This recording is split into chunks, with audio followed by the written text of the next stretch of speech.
Menjelang tahun ke-18 zaman Raja Yerobeam, menjadi rajalah Abia atas Yehuda. 3 tahun lamanya ia memerintah di Yerusalem. Nama ibunya ialah Mikaya, anak Uriel dari Gibea. Dan ada perang antara Abia dan Yerobeam.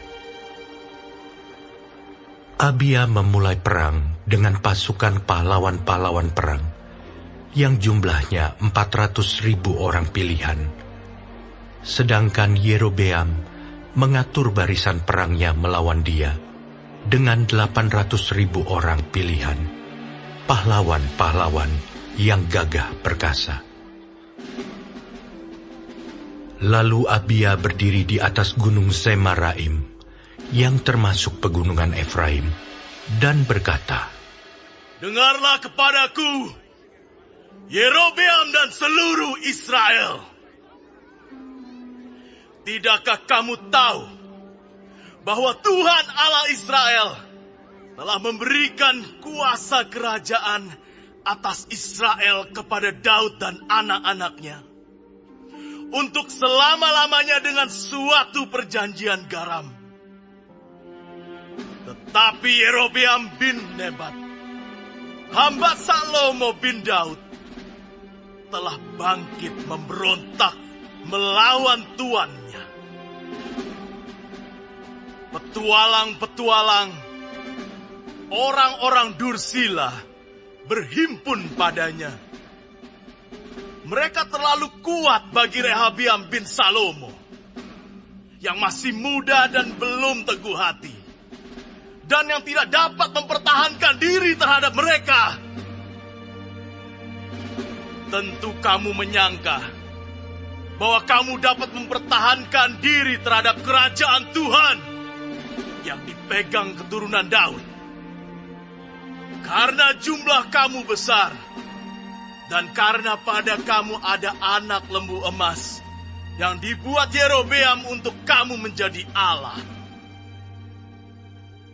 Bukankah kamu telah menyingkirkan imam-imam Tuhan, anak-anak Harun itu, dan orang-orang Lewi, lalu mengangkat imam-imam menurut kebiasaan bangsa-bangsa negeri-negeri lain, sehingga setiap orang yang datang untuk ditabiskan dengan seekor lembu jantan muda dan 7 ekor domba jantan dijadikan imam untuk sesuatu yang bukan Allah.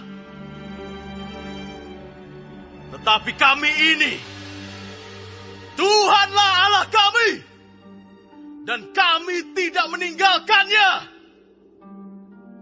Dan anak-anak Harunlah yang melayani Tuhan sebagai imam, sedang orang Lewi menunaikan tugasnya, yakni setiap pagi dan setiap petang mereka membakar bagi Tuhan korban bakaran dan ukupan dari wangi-wangian, menyusun roti sajian di atas meja yang tahir, dan mengatur kandil emas dengan pelita-pelitanya untuk dinyalakan setiap petang. Karena kamilah yang memelihara kewajiban kami terhadap Tuhan, tetapi kamulah yang meninggalkannya.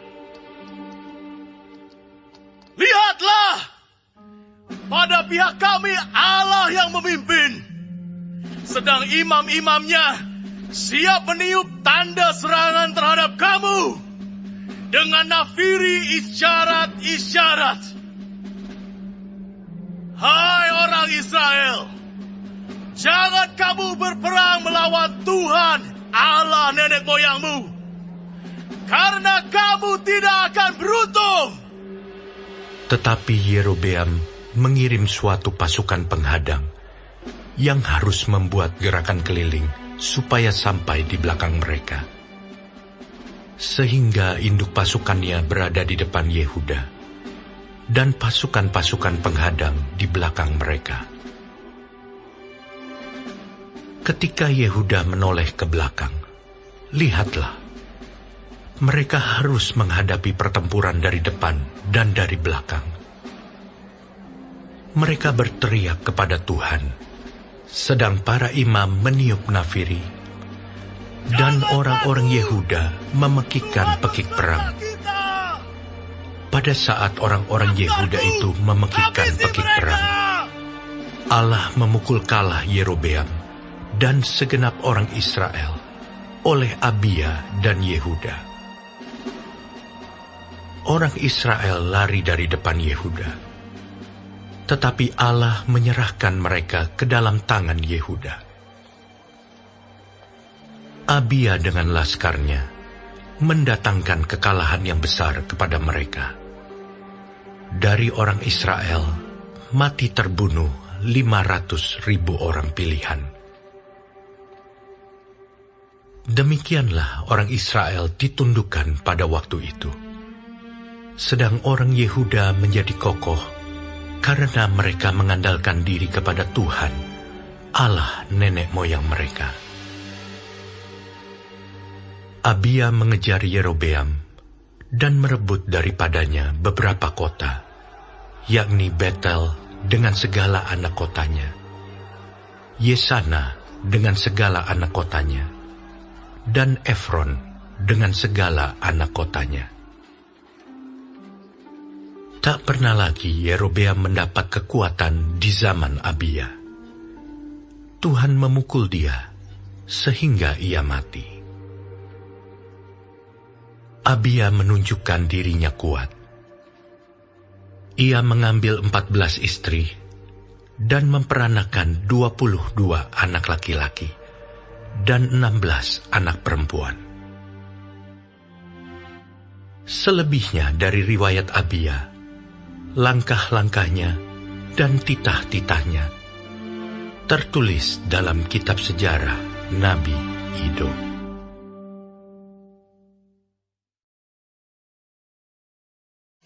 Shalom semua jemaat Tuhan. Kembali kita di dalam pendalaman Alkitab Clear Sight. Sekarang kita sudah memasuki kitab 2 Tawarik 13. Tuhan Yesus memberkati. Kerajaan Yehuda dipegang oleh Abia setelah Rehabeam meninggal. Akan tetapi, perang antara Israel Utara di bawah pimpinan Jerobeam belum selesai. Mereka sama-sama mengatur barisan perang yang akan mereka lakukan. Abia mengerahkan 400.000 prajurit, sedangkan Jerobeam mengerahkan 800.000 prajurit. Bila dilihat dari jumlah prajurit, tentu Jerobeamlah yang menang atas perang ini. Tetapi ternyata tidak. Yang menang adalah Abia. Mengapa? Karena mereka mengandalkan Tuhan. Di mana ketika Jerobeam menyerang dari dua arah, mereka hanya berteriak kepada Tuhan dan para imam meniup nafiri dan Tuhan sendiri yang berperang bagi mereka. Di sini kita melihat bahwa Tuhan menunjukkan kepada Israel bahwa Allah akan membantu dan membebaskan mereka jikalau mereka mempercayai dan menaati Allah. Sebagai manusia, terkadang kita sering memakai logika dan berpikir bahwa ada hal-hal yang lain yang bisa kita andalkan untuk menyelesaikan persoalan yang sedang kita hadapi, dan hasilnya bisa mengecewakan kita. Tetapi ketika kita menyerahkan persoalan kepada Tuhan, maka Tuhan yang bekerja. Hanya Tuhan yang dapat kita andalkan. Yehuda mengalami kemenangan bukan karena mereka, bukan karena kekuatan atau kecakapan mereka. Semua karena mereka mengandalkan Tuhan. Karena itu, marilah kita selalu mengandalkan Tuhan di dalam hidup kita. Amin. Tuhan Yesus memberkati.